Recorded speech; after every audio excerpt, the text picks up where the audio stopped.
मिर्जापुर नाम के गांव में बबलू और गुड्डू नाम के दो दोस्त रहते थे। वो दाल चावल गेहूं का व्यापार करते थे। दोनों में गुड्डू बड़ा ही लालची था और हमेशा अपना माल बढ़ा चढ़ाकर महंगा बेचता था। बबलू हमेशा सही दाम में ही अपना माल बेचता था। वो हमेशा गरीब और बूढ़े लोगों की मदद भी करता था। दोनों हमेशा साथ में ही अपना माल लेकर जाते, लेकिन बबलू का ज्यादा माल बेचा जाता और गुड्डू का हमेशा की तरह कम। अरे बबलू, हम दोनों का अनाज तो एक जैसा है, फिर भी तुम्हारा सारा माल खत्म हो जाता है और मेरा हमेशा बच जाता है। गुड्डू भाई, तुम हमेशा तुम्हारा अनाज बहुत महंगे दाम में बेचते हो। ज्यादा महंगा अनाज बेचोगे तो तुम्हारा सारा अनाज कैसे बेचा जाएगा? अरे बबलू, दिन रात हम लोग एक गांव से दूसरे गांव जाते हैं, इतनी मेहनत करते हैं, तो दाम तो अच्छा मिलना ही चाहिए ना। हाँ, लेकिन मूल भाव से ज्यादा कीमत कौन देगा? गुड्डू भाई, गरीब लोग कैसे इतने पैसे चुकाएंगे? हाँ बबलू, तू रहने दे, तू मुझे मत सिखा, चल तेरा काम कर। ऐसा कहकर दोनों एक गांव में जाकर उस गांव के दो हिस्से कर लेते हैं और अलग अलग दिशाओं में अपना अपना अनाज बेचने की कोशिश करते हैं। गेहूं और चावल, गेहूं और चावल, चलो चलो गांव वालों, जल्दी जल्दी से ले लो, खास आपके लिए। ऐसे आवाज लगाते हुए गुड्डू लोगों को अपना अनाज लेने के लिए आकर्षित करता है। तभी एक राहगीर गुड्डू से बोलता है, अरे भाई, जरा गेहूं का दाम बताओ तो मुझे। 4 सिक्कों का एक नाप मिलेगा जनाब। अरे भाई, बाकी जगह तो 3 सिक्कों में ही मिलता है, आप बहुत महंगा बेच रहे हो। जी, आपको नहीं लेना है तो मत लीजिए, कुछ वक्त के बाद तो आप मुफ्त में मांगने लगोगे। इतना सस्ता भला कौन बेचता है? जाइए यहाँ से, बिना मतलब का वक्त खराब कर दिया। गुड्डू फिर से अनाज की थैली अपने कंधों पर उठाकर आगे चल पड़ता है। गुड्डू की आवाज सुन दूर खड़ी एक गरीब बूढ़ी दादी माँ अपने घर के अंदर जाकर अपने पति से कहती है, अजी सुनते हो, बाहर गेहूं और चावल बेचने वाला आया है। अपने घर का सारा अनाज खत्म हो चुका है, थोड़ा अनाज तो ले लो, नहीं तो कल से हमारे घर में खाने के लिए कुछ नहीं बचेगा। अरे भाग्यवान, तुम बिल्कुल सही कह रही हो, लेकिन हमारे पास के सारे पैसे खत्म हो चुके हैं। वो हमें किस चीज के बदले अनाज देगा? मुझे तो कुछ समझ नहीं आ रहा, कल से अपना गुजारा कैसे होगा?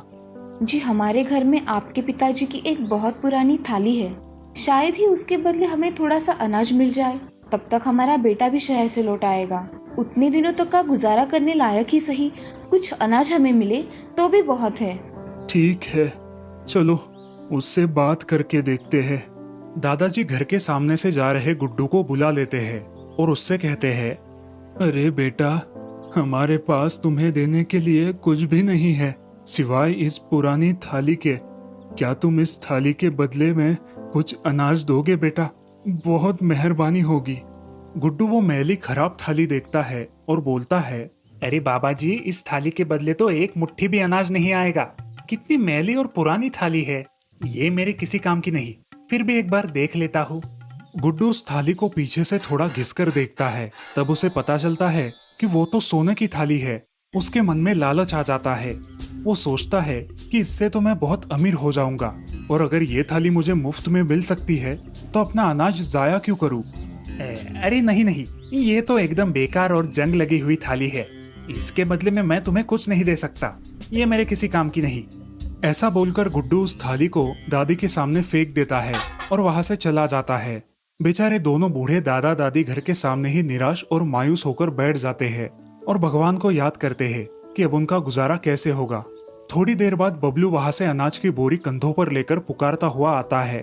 बबलू की नजर उदास और निराश बैठे दादा और दादी पर पड़ती है और बबलू उनके पास जाकर बोलता है, क्या हुआ दादी जी, आप ऐसे क्यों बैठी हो?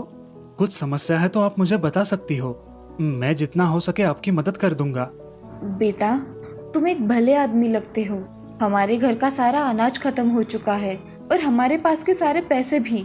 अब जब तक हमारा बेटा शहर से नहीं लौट कर आता, हमारा गुजारा कैसे होगा? हम क्या खाएंगे? चिंता मत करो दादी जी, मैं आपको अनाज दे देता हूँ। बोलो कितना चाहिए आपको? नहीं बेटा, हमें मुफ्त में नहीं चाहिए। हमारे पास एक पुरानी थाली है, क्या तुम उसके बदले में हमें कुछ अनाज दे सकते हो? अच्छा ठीक है दादी जी, जैसा आप ठीक समझे, मैं खरीद लूंगा उस थाली को। दादी वो पुरानी थाली बबलू को देती है। वैसे बबलू को तो उनकी मदद करनी ही थी, फिर भी बबलू दादी की तसल्ली के लिए वो थाली लेता है और थोड़ी घिसकर देखता है। बबलू को पता लगता है कि ये तो सोने की थाली है। अरे दादी जी, ये तो सोने की थाली है, लेकिन इसे खरीदने के लिए मेरे पास उतने पैसे नहीं है। अरे बेटा, थोड़ी देर पहले एक आदमी तो इसे बेकार कहकर फेंक कर चला गया, और तुम तो हमें बिना थाली देके ही अनाज देने को तैयार हो गए थे। तुम भले आदमी हो बेटा, तुम्हें जो सही लगे वो हमें दे दो। दादी जी, ये सारा अनाज और मेरे पास जितने पैसे हैं वो सब आप रख लीजिए। मैं बस थोड़े से पैसे घर जाने के लिए रखता हूँ। बबलू अपने पास का सारा अनाज और पैसे उन दोनों को दे देता है और बस थोड़े से पैसे लेकर अपने घर की ओर निकल पड़ता है। दूसरी ओर गुड्डू अमीर बनने के सपने देखता हुआ फिर से वह दादी और दादा के पास आता है और उनसे बोलता है, दादी जी चलो, मैं कुछ अनाज तुम्हें दे देता हूँ उस थाली के बदले। लाओ, कहाँ है वो थाली? बेटा, जिस थाली को तुमने बेकार कहा था वो सोने की थाली थी। किसी ने वो हमें अच्छे दाम देकर खरीद ली। गुड्डू को अपने किए पर पछतावा होने लगा। उसने थोड़े से अनाज के लिए लालच में आकर किस्मत से हाथ में आई उस सोने की थाली को गवा दिया था। उधर बबलू वो थाली बेचकर उन पैसों से आराम की जिंदगी जीने लगा। दोस्तों, हमें हमेशा लालच से दूर रहना चाहिए और हर हालत में ईमानदारी से जीना चाहिए। हमारी सच्चाई और ईमानदारी ही हमारा हर वक्त साथ देती है। जमशेदपुर नाम के गांव में एक बूढ़ी औरत जानकी रहा करती थी। उसको 3 लड़कियां थी। पहली का नाम था दिशा, दूसरी का नाम था जिया और तीसरी का नाम था गीता। जानकी अपनी दोनों बेटियों से बहुत प्यार करती थी, लेकिन छोटी बेटी गीता से वो नफरत किया करती थी, क्योंकि उसका जन्म होने के बाद उसके पिताजी गुजर गए थे और उनके कमाने का जरिया भी खत्म हो गया था। जानकी उसे बहुत भला बुरा कहती, मगर गीता अपनी माँ होने के कारण उसे उल्टा जवाब नहीं देती थी। जानकी गीता को झूठा खाना दिया करती थी, उसे फटे पुराने कपड़े दिया करती थी। उसकी बहनें भी उसके साथ इसी तरह का व्यवहार करती थी। इन सब के कारण गीता बहुत उदास थी, मगर वो कुछ नहीं बोलती थी। अरे दिशा, जिया, जरा फल भी खाया करो, कैसी हो गई हो? ये सब गीता कोने में खड़ी देख लेती है। वो मन ही मन बहुत उदास हो जाती है और बाहर जाके रोने लगती है। तभी जानकी उसे आवाज लगाती है, अरे ओ गीता, कहाँ मर गई तुम? ये काम कौन करेगा? चल उठा ये प्लेट और ले जा। वो झूठे फल देख गीता रोने लगती है और वो सारे फल पंछियों को डाल देती है। ऐसे ही बहुत दिन बीत जाते हैं। भरपेट खाना ना मिलने की वजह से गीता की तबीयत भूख के मारे खराब हो जाती है, मगर घर के सारे काम उसे ही करने पड़ते हैं। एक दिन वो हमेशा की तरह अपने काम कर रही थी। तभी हम ये चिकन के सारे पीस खा लेते हैं और बचा हुआ उस गीता के लिए रख देते हैं। ये सही बात है, ऐसा ही करेंगे, चलो। ऐसा बोल के दिशा और जिया वहाँ से चली जाती है। तब गीता वहाँ आती है और मेज पर पड़े चिकन के खाए हुए पीस देखकर उसे बहुत बुरा लगता है। उसकी वो खाने की इच्छा भी नहीं होती। वो सारा खाना एक प्लेट में निकालकर अपने घर के बाहर कुत्तों को खिला देती है। वो एक बड़ी पहाड़ी पर चली जाती है और जाते समय अपने हाथ में एक लकड़ी की काठी लेकर जाती है। पहाड़ी पर पहुंचकर वो एक जगह बैठ जाती है और फूट फूट कर रोने लगती है। बहुत देर हो जाने के बाद उसे वहाँ से एक आवाज आती है, गीता, गीता, मेरी बच्ची, तुम क्यों रो रही हो? क्या हुआ है? कौन हो आप? आपको मेरा नाम कैसे पता? मैं जादुई दादी हूँ।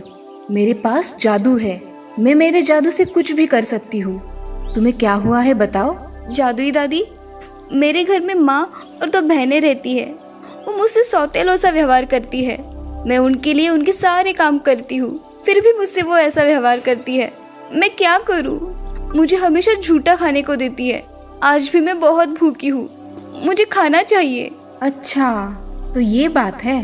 तुम यहाँ पहाड़ी पर आई थी, तब तुम हाथ में क्या लेकर आई हो, बताओ जरा। मैं हाथ में एक लकड़ी लेकर आई हूँ अपने संरक्षण के लिए। बाकी तो मेरे पास कुछ भी नहीं है। तुम्हारे हाथ में जो लकड़ी है वो हमेशा की तरह लग रही है क्या? देखो जरा। हाँ दादी, आज थोड़ी अलग सी लग रही है, मगर इससे क्या होगा? मुझे खाना तो नहीं मिलेगा ना? गीता, इस छड़ी से तुम बोलो, हे जादुई छड़ी, मुझे खाना दो। तब ये छड़ी एक मेज में परिवर्तित हो जाएगी और तुम जो खाना चाहती हो वो मंगवा सकती हो। सच में दादी ऐसा होगा? करके तो देखो।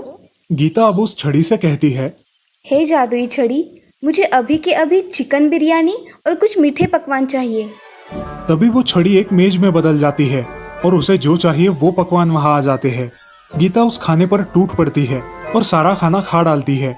खाना खाने के बाद वो बूढ़ी दादी को धन्यवाद देती है। धन्यवाद दादी, आपने मेरे लिए इतना कुछ किया। अब तुम कभी भी भूखी नहीं रहोगी और कुछ भी चाहिए तो इस छड़ी से मांग लेना। ठीक है। अब दादी गायब हो जाती है और गीता वो जादुई छड़ी लेकर घर आती है। अब गीता बहुत खुश रहने लगी और उसे खाना खाने की भी कोई चिंता नहीं थी। अब उसके बहनों के प्लेट का खाना वैसे ही रहने लगा। ये बात दिशा और जिया के नजर से छुप नहीं पाई। अरे दिशा, ये गीता खाना क्या खाती है? प्लेट में हम जो छोड़ देते हैं वो वैसे का वैसा ही रहता है। हाँ, अगर ये घर का खाना नहीं खाती तो खाती क्या है? चलो हम उसका पीछा करते हैं, हमें पता चल जाएगा कि ये कहाँ जाती है और क्या करती है। जिया और दिशा अगले दिन गीता का पीछा करती है। गीता छड़ी लेकर उस पहाड़ी पर जाती है। वो दोनों उसके पीछे पीछे चली जाती है। अरे जिया, ये गीता पहाड़ी पर क्यों जा रही है? क्या पता, देखते हैं, चलो। जिया और दिशा एक पेड़ के पीछे छुप जाती है और गीता को देखने लगती है। गीता अपने हाथ में वो छड़ी लेकर बोलती है, हे जादुई छड़ी, मुझे खाना दो, मेरे मनपसंद पकवान मुझे चाहिए। अब वहाँ एक मेज तैयार हो जाती है और मेज पर तरह तरह के पकवान आ जाते हैं। गीता उस मेज पर बैठकर खाना खाने लगती है। तभी दिशा जिया से कहती है, अरे ये गीता के पास क्या जादुई छड़ी है क्या? अरे ये तो सच में जादुई छड़ी है। ये गीता की बच्ची यहाँ खाना खाती है, इसलिए घर का खाना नहीं खाती। चलो ये बात हम माँ को बताएंगे। चलो। दोनों बहनें घर जाकर अपनी माँ को सारी सच्चाई बता देती है। अरे माँ, उस गीता के पास एक जादुई छड़ी है। वो छड़ी जो मांगो वो देती है। हाँ माँ, सच में, हमने हमारी आंखों से देखा है। अच्छा, ऐसी बात है, इसीलिए ये कलमुही घर का खाना नहीं खाती है। आने दो इसे, आज देखती हूँ। जानकी गीता का इंतजार करती है। जब गीता घर आती है, अरे ओ गीता, कहाँ चली गई थी? आने में बड़ी देर कर दी। माँ, मैं उस पहाड़ी पे गई थी, वहाँ मेरा मन लगता है, इसीलिए वहाँ जाती हूँ, बाकी कुछ नहीं है माँ। अच्छा, बहुत बड़ी हो गई हो, अपने माँ से झूठ बोलने लगी हो। मुझे सब पता है कि तुम क्या करती हो, झूठ बोल रही हो। नहीं माँ, मैं झूठ नहीं बोल रही हूँ, मैं सच बोल रही हूँ। अच्छा, तुम झूठ नहीं बोल रही तो इस छड़ी का तुम क्या करती हो? पहाड़ी पे जाते समय मेरे संरक्षण के लिए मैं इसे अपने पास रखती हूँ। अच्छा, तो दो ये छड़ी, इसे मैं मेरे पास रखती हूँ। ऐसा कह के जानकी वो छड़ी गीता से छीन लेती है और जानकी उस छड़ी के 2 टुकड़े कर देती है। वो टुकड़े वो गीता को देती है। ये देख गीता बहुत रोने लगती है। आपने ऐसा क्यों किया माँ? क्योंकि ये जादुई छड़ी है जो तुम्हें खाना देती है, इसीलिए मैंने इसे तोड़ा। अब गीता फूट फूट के रोने लगती है। वो टूटी छड़ी लेकर अपने कमरे में चली जाती है। उसके पुराने दिन वापस आ जाते हैं। उसे खाने के लाले पड़ते हैं। अब वो पहले की तरह ही भूखी रहने लगी थी। एक दिन वो फिर से उस पहाड़ी पर चली जाती है और वहां बैठकर फूट फूट कर रोने लगती है। बहुत देर हो जाती है। उस पहाड़ी पर बहुत बड़ा प्रकाश छा जाता है और वहां वो जादुई दादी वापस आ जाती है। क्या हुआ गीता, आज फिर से यहाँ फूट फूट कर रो रही हो? दादी, मेरी ये जादुई छड़ी मेरी माँ ने तोड़ डाली है। अब मेरी हालत पहले जैसी ही हो गई है। मुझे खाने को कुछ भी नहीं मिलता। अब मैं क्या करूँ? मेरी प्यारी गीता, तुम चिंता क्यों करती हो? ये अभी भी जादुई छड़ी ही है। तुम अब इस जादुई छड़ी के टुकड़ों को जहाँ तुम हमेशा जाती हो वहाँ जमीन में गाड़ दो, फिर देखो चमत्कार। अब तुम घर जाओ। जादुई दादी, ये सब मेरे साथ कब तक चलेगा? बेटी, मैंने जो कहा है वो करो, तुम्हारी सारी उलझनें सुलझ जाएगी। चलो, मैं चलती हूँ। दादी वहां से गायब हो जाती है और गीता वहां से चली जाती है। गीता अपने घर आकर अपने आंगन में चुपके से उस छड़ी के टुकड़े गाड़ देती है। अगले दिन वो बाग में जाकर देखती है तो उस छड़ी की जगह एक छोटा सा पौधा उगाता है। वो उस पौधे का अच्छी तरीके से ख्याल रखती है और कुछ ही दिनों में वो पौधा एक पेड़ में परिवर्तित हो जाता है। उसे देख गीता बहुत खुश हो जाती है। जानकी और उसकी 2 बेटियों की भी नजर उस पौधे पर पड़ती है और वो आश्चर्यचकित होती है। अरे दिशा, जिया, ये देखो, ये पेड़ चमत्कारी पेड़ है। इसके पत्ते चांदी के और फल सोने के हैं। जरा देखो तो। हाँ, सच में माँ, ये तो अद्भुत पेड़ है। चलो हम उसे वहाँ जाकर देखते हैं। जानकी, दिशा और जिया वहाँ चली जाती है और उस पेड़ के फल तोड़ने की कोशिश करती है। मगर वो जब भी उस पेड़ के पास चली जाती, उस पेड़ की टहनियाँ ऊपर हो जाती और उनके हाथ उस पेड़ का एक पत्ता भी नहीं आता था। अब वो तीनों माँ बेटी थक जाती है। तभी गीता वहाँ आती है। वो उस पेड़ के पास जाकर उसे प्रणाम करती है और उसके फल तोड़ने लगती है। तभी पेड़ की शाखाएं और भी नीचे आती है और गीता उसके कुछ सोने के फल तोड़ लेती है। वो अपनी माँ को देती है। फिर भी उसकी माँ खुश नहीं होती। तभी उन्हें दूर से घोड़ों की आवाज सुनाई देती है। माँ अपनी बेटियों से कहती है, दिशा और जिया, इस रास्ते से राजकुमार आ रहे हैं। तुम अच्छी तरह से तैयार हो जाओ। और गीता, तुम उस झाड़ियों में छुप जाओ, जल्दी करो। क्यों माँ? ज़्यादा बातें मत करो, जितना कहा है उतना ही करो। जाओ, जल्दी उस झाड़ियों में जाके छुप जाओ। गीता झाड़ियों के पीछे छुप जाती है और दिशा और जिया तैयार होकर वहां खड़ी रहती है। वहां वो नौजवान राजकुमार आता है और उस पेड़ को देखकर रुक जाता है। ये सुनहरे फल लगा हुआ पेड़ और चांदी के पत्तों वाला पेड़ तो मैंने पहली बार देखा है। जी राजकुमार, ये पेड़ हमारा है। आपका यहाँ कैसे आना हुआ? मैं मेरी राजकुमारी की तलाश में हर प्रदेश ढूंढ रहा हूँ, मगर मुझे अब तक वो मिली नहीं। राजकुमार, आपको मेरी लड़कियाँ नहीं पसंद आई क्या? ये लड़कियाँ और मेरे लायक? मुझे तो खूबसूरत लड़की से शादी करनी है। वैसे आप मुझे इस पेड़ की एक टहनी तोड़कर देंगी क्या? जी नहीं राजकुमार, हम इस पेड़ को हाथ भी नहीं लगा सकते। ठीक है। ऐसा कहकर राजकुमार वहां से चला जाता है और जानकी अपनी बेटियों को भला बुरा कहने लगती है। तभी गीता वहां आती है और अपनी माँ से कहती है, माँ, वो कौन थे? तू तो चुप ही कर, मनहूस कहीं की। तुम्हारा मुंह देखा ना, इसीलिए ऐसा हुआ है। गीता की आंखों से आंसू बाहर निकल आते हैं। वो पेड़ के नीचे बैठकर रोने लगती है। सब लोग वहां से जाने के बाद उस पेड़ से आवाज आती है, मेरी प्यारी बच्ची, रो मत, चलो आंसू पोंछो। कौन है? मैं, तुम्हारी जादुई दादी। मैं इस पेड़ में हूँ। अरे बेटी, ऐसे निराश नहीं होते। बताओ, तुम्हें क्या चाहिए? गीता अब सारी घटना विस्तार से बताती है और कहती है, दादी, ये सब मेरे साथ ही क्यों होता है? आज मुझे पहली बार एक राजकुमार पसंद आया था और वो भी मेरे नसीब में नहीं है। अरे बेटी, मायूस मत हो। तुम ऐसा करो कि रात के समय तुम अकेले यहाँ इस पेड़ के पास आ जाओ। बाद में मैं जैसा बताऊंगी वैसा ही करो। गीता अपने आंसू पोंछकर अपने घर चली जाती है। गीता घर के सारे काम पूरे करके अपने कमरे में सोने जाती है और रात होने का इंतजार करती है। जब रात हो जाती है तब गीता उस पेड़ के पास चली जाती है। उस पेड़ में से अब दादी की आवाज आने लगती है, आओ बेटी गीता, अब तुम मेरे पेड़ की एक टहनी तोड़ो और इस पेड़ के सामने आके खड़ी हो जाओ। पेड़ को हाथ लगाते ही उसके कपड़े मलमल के बन जाते हैं और उसके पोशाक पर हीरे लग जाते हैं। गीता अब उस रूप में बहुत सुंदर लगती है। गीता, अब तुम इस पेड़ का एक पत्ता तोड़ो और देखो क्या होता है। पत्ता तोड़ते ही वो पत्ता बहुत बड़ा बन जाता है और दादी गीता से कहती है, गीता, अब तुम इस पत्ते पर बैठ जाओ। ये पत्ता तुम्हें तुम्हारे राजकुमार के पास ले जाएगा और तुम उसे ये टहनी दिखा दो। गीता बहुत ही सुंदर दिखने लगती है। तब गीता उस चांदी के पत्ते पर बैठकर राजमहल में राजकुमार के कक्ष के पास खड़ी हो जाती है और उसे आवाज लगाती है, राजकुमार, राजकुमार, तुम कहाँ हो? देखो, मैं आ गई। राजकुमार अपने कक्ष से बाहर आ जाता है और वो गीता को देखते ही रहता है। राजकुमार, मैं आपके लिए ये सुनहरे पेड़ की टहनी तोड़ लाई हूँ। क्या बात है! हे सुंदर लड़की, क्या तुम मुझसे शादी करोगी? अब गीता बहुत रोने लगती है और अपनी सारी कहानी राजकुमार को बताती है। चिंता मत करो मेरी प्रिय, तुम्हारी माँ और बहनों को मैं कल ही कारावास में डाल दूंगा। नहीं राजकुमार, आप क्रोधित मत होइए। वो मेरी माँ और बहनें हैं, इसीलिए आप उन्हें छोड़ दीजिए। वो मेरा अतीत था और मेरा आज आप हो मेरे राजकुमार। दोनों शादी कर लेते हैं और गीता राज्य की महारानी बन जाती है। गीता अपने राजकुमार के साथ खुशी खुशी रहने लगती है। एक श्रीरामपुर नाम के गांव में धोंडीबा नाम का किसान रहता था। वो अपनी धरती की खूब सेवा करता था। वो और उसकी पत्नी खेतों में बहुत मेहनत किया करते थे। पूरे गांव में वो बापू नाम से जाना जाता था। धरती माँ भी उस पर बहुत खुश थी। उसके खेतों में सोने जैसी खूब फसल आया करती थी। गांव के लोग उसकी बहुत स्तुति किया करते थे। कितना अच्छा है बापू, मगर भगवान भी देखो कैसे करता है। जिसको चाहिए उसको संतान नहीं देता और जिसे नहीं चाहिए उसे ढेर सारी संतानें देता है। अजब न्याय है भगवान का। हमें कोई संतान नहीं है, इसलिए आप दुखी रहते हो ना? मैं क्या सोचती हूँ पता है? क्या सोचती हो?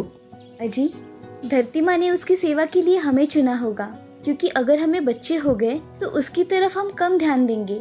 इसीलिए हमें बच्चे नहीं है। हम हमारे खेतों का पालन पोषण अपनी बच्चों की तरह ही करेंगे।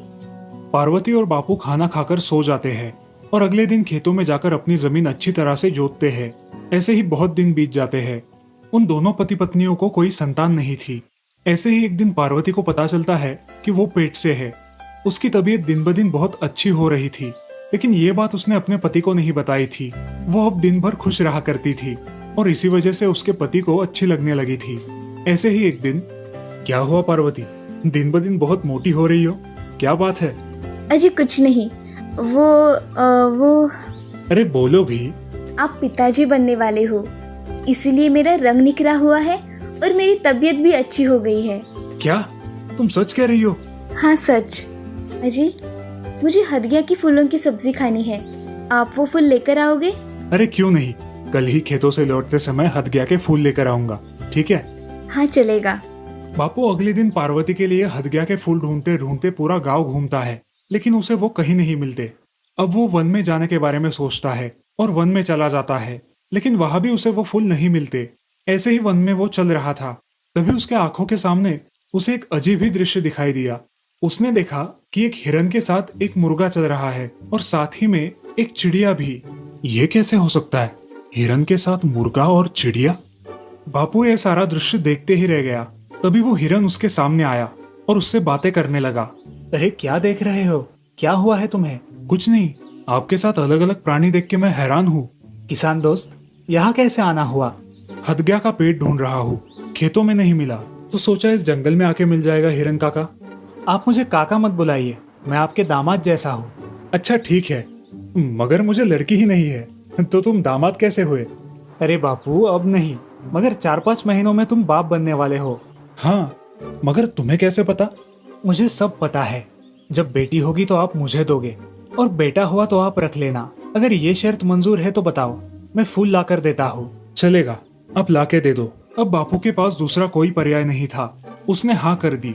अब वो हिरन उसे जंगल में बहुत दूर तक ले जाता है और उसके हाथ की बड़ी सी बैग में हदगिया के फूल भर के देता है। बापू वो थैली लेकर घर आता है और मन ही मन लड़का हो ऐसी दुआ करता है। कुछ महीने बीत जाते हैं और पार्वती को कुछ महीनों बाद एक सुंदर लड़की होती है। ये खबर हिरन तक पहुंच गई और ऐसे ही एक दिन हिरन उनके दरवाजे पर आ टपका। आपको लड़की हुई और आपके वादे के मुताबिक आपको ये लड़की मुझे देनी होगी।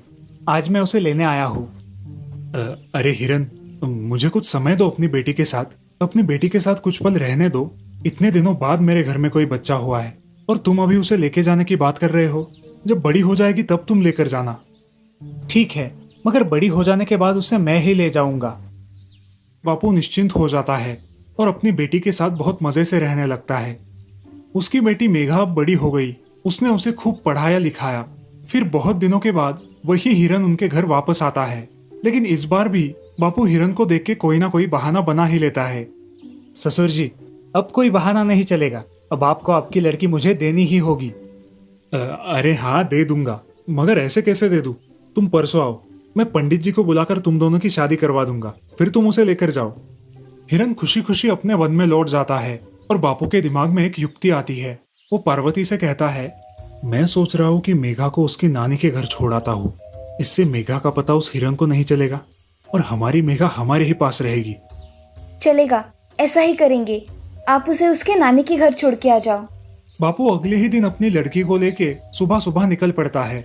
रास्ते में उन दोनों को बहुत घना जंगल लगता है। चलते चलते दोनों बहुत थक गए थे। थक कर वो एक जगह बैठ जाते हैं और तभी मेघा की नजर एक सुंदर बाग पर पड़ती है और वो अपने पिता से कहती है, पिताजी, क्या मैं वो बाग में से कुछ सुंदर फूल लेकर आऊं? बापू बेटी की कोई बात नहीं टालता था। हाँ हाँ जाओ, मगर जल्दी आना फूल लेकर। हाँ पिताजी, जल्द ही लौटूंगी। अब मेघा फूल तोड़ने में व्यस्त हो जाती है और अपनी ही धुन में चलते चलते उस बाग के बहुत अंदर तक चली जाती है। वहां उसे एक बड़ी गुफा दिखाई देती है। वो गुफा के अंदर जाती है। गुफा के अंदर उसे एक हिरन दिखाई देता है। अब वो उस हिरन के पीछे पीछे चलने लगती है। ये सब हिरन ने बिछाया हुआ जाल था। अब मेघा हिरन के पीछे पीछे एक राजमहल में चली गई। इधर बापू अपनी लड़की को ढूंढते ही रहे। बहुत समय हो गया, लेकिन उन्हें वो कहीं नहीं मिली। अब उन्हें चिंता होने लगी। उस हिरन का एक छोटा सा राज्य था जिसमें कुछ सूबेदार थे। हिरन यहाँ का प्रधानमंत्री था और उस राज्य के राजा थे महासंभार। उनकी जनता भी बहुत थोड़ी सी ही थी। एक डायन की श्राप की वजह से वहाँ के सभी इंसान प्राणी बन गए थे। वो मुर्गा हिरन का मंत्री था और वो चिड़िया उसकी दासी थी। हिरन का राजमहल बहुत सुंदर था। अब हिरन और मेघा उनके राजमहल में आए। चलो, मैं तुम्हें एक अजूबा दिखाता हूँ। और कौन सा अजूबा देखने का बाकी है? हिरन अपने कपड़े उतारता है और अचानक एक सुंदर युवक में बदल जाता है। मेघा उसे देखती ही रहती है। तुम तो मनुष्य हो हमारे जैसे। हम आपके जैसे ही है, फर्क सिर्फ इतना है कि हमें 4 पैर है और आपको 2 पैर है। मगर आप तो मनुष्य हो, फिर आप ये हिरन का भेष बनाकर क्यों घूमते हो? हमारे गांव में एक डायन है, उसके श्राप से हम सारे लोग प्राणियों में परिवर्तित हो गए हैं और जब तक वो जिंदा है तब तक हम लोग ऐसे ही रहेंगे। अब मेघा हिरन के साथ उसी महल में रहने लगी। ऐसे ही बहुत दिन बीत गए। एक दिन हिरन कुछ काम से बहुत दिनों के लिए बाहर जाने वाला था और मेघा घर पे अकेली रहने वाली थी। ऐसे ही एक दिन उनके महल के दरवाजे पर कोई ठकठकाने लगा। बाहर हिरन होगा ये सोचकर मेघा ने दरवाजा खोला। उसने देखा कि बाहर एक बूढ़ी औरत एक लड़की के साथ आई हुई है। आप कौन है और यहाँ क्यों आई है? मैं हिरन की मौसी हूँ और ये मेरी बेटी है। अब वो बूढ़ी औरत और वो लड़की महल में रहने लगी। मेघा उन दोनों की बहुत सेवा करती थी, मगर उस बूढ़ी औरत की और उस लड़की की एक खासियत थी, जब मेघा सो जाए तब वो छुपके से खाना खाया करते थे। ऐसे ही कुछ दिन बीत जाते हैं। एक रात मेघा को प्यास लगती है और पानी पीने के लिए वो अपने कमरे से बाहर आती है। वो रसोई घर में जाकर देखती है तो वो बूढ़ी औरत अपने सामने एक बहुत बड़ी थाली लेकर बैठी है, जिसमें चावल और मांस के बहुत टुकड़े हैं और वो उसे इस तरह से खा रही है जैसे बहुत दिनों से भूखी हो। ये सब देखकर मेघा बहुत डर जाती है। इस लड़की को कल हम भूनकर फ्राई करके खा लेंगे। हाँ, कल तो अच्छी मेजबानी मिलेगी ना। मेघा उनकी ये बातें सुन लेती है और वहाँ से भागकर अपने कमरे में चली जाती है। ये बुढ़ी मौसी हिरन की मौसी नहीं, ये तो वो श्राप देने वाली डायन है जो कि अब मुझे खा डालेगी। अब मैं क्या करूँ?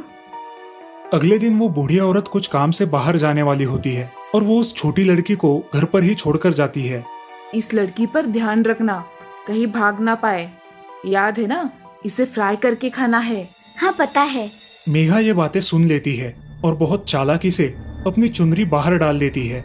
मेघा उस लड़की को वो चुनरी लाने के लिए बाहर भेज देती है।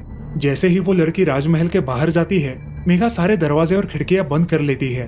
वो किचन में जाकर उस डायन की थैली देखती है। उस थैली में उसे बहुत सारी जड़ी बूटियां, कुछ बम और कुछ गुड़ियां मिलती है, जिन्हें देखकर वो डर जाती है। कुछ ही देर में वो डायन भी वहां आ जाती है और गुस्से से उस छोटी लड़की को ही खा जाती है। मेघा अपने छत पर जाकर ये सब देख लेती है और बहुत डर जाती है। उस डायन की थैली में उसे जो बम मिला था, वो बम वो उस नीचे खड़ी डायन पर फेंक देती है। बहुत बड़ा विस्फोट होता है और वो डायन उसी में मर जाती है। अब मेघा महल के एक कमरे में जाकर खुद को बंद कर लेती है और 3-4 दिन वहां से बाहर नहीं आती। ऐसे ही कुछ दिनों बाद दरवाजे पर किसी के ठपठपाने की आवाज आती है। कौन है? अरे मैं हूँ बेटा, तुम्हारा पिता। तुम कोई भी हो, मुझे फंसा नहीं सकते। अरे बेटा मैं हूँ, तुम बाग में खो गई थी ना, मैं तुम्हें ढूंढते ढूंढते यहाँ आया हूँ। मेघा घबराते हुए दरवाजा खोलती है और अपने पिता को सामने खड़ा देख उनके गले में पड़ के रोने लगती है। उसके पिता उसे घर लेकर जाते हैं। उस डायन के मरने के बाद वो सारा राज्य मुक्त हो जाता है और सभी प्राणी पूर्ववत मानव के रूप में आ जाते हैं।